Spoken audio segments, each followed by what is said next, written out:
We might be watching the quiet beginning of something huge. Not another Cold War, but something hotter, faster, more unpredictable. A missile crisis is brewing. Russia just dropped its last restraint. The US is moving submarines. What just happened? Russia just officially ended its self-imposed limit on deploying medium-range missiles. Russia can now legally and openly start placing nuclear-capable missiles near NATO's doorstep. These aren't city-flattening ICBMs.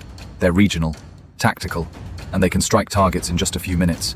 Wait, didn't we solve this in the 80s? Back in 1987, the INF Treaty banned these exact weapons. The US and Soviet Union agreed to scrap all ground-launched nukes between 500 and 5,500 kilometers. The US pulled out in 2019, claiming Russia was secretly violating the deal. Russia denied it but said, "Okay, we'll pause as long as you do." The pause has ended. So who is on the chessboard? United States, still the world's biggest nuclear power, with missiles, bombers, and submarines in every ocean. Russia, losing ground in Ukraine, backed into a corner economically, now signaling that it still has teeth and triggers. China, quiet but watching, doesn't want US weapons in Asia, doesn't want Russian chaos either, wants control, not conflict. NATO, Poland, Germany, and the Baltics are the front line. If missiles are deployed, they're first in range. India, trying to stay neutral, but buying Russian oil, now being pressured by the US to choose a side.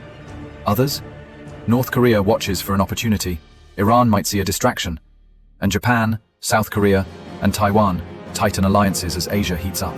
How a crisis could start. 3 scenarios. Accidental escalation. A missile test goes wrong. A radar misreads a threat. A submarine surfaces too close.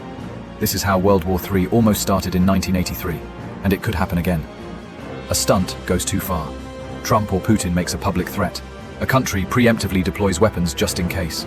One side flinches and boom, the other side moves first. A small war spills over. Let's say a NATO convoy is hit in Eastern Europe, or Russia strikes a weapons depot in Poland. Technically small, but once alliances get triggered, everything changes. What makes this moment so risky? One word: speed. But today's medium-range missiles can travel over 1,000 kilometers in just a few minutes. That means last time to decide, Maboni pressure to act fast, higher chances of a mistake. And in a digital age full of deep fakes, spoofed signals and propaganda, mistakes are easier than ever. Everyone's building, no one's backing down. So, what's next? But the groundwork is being laid. Every missile moved, every treaty ignored. The real danger? Not that someone wants war, but that someone miscalculates. Hit like, subscribe, and drop your thoughts in the comments. Let's meet in the next video.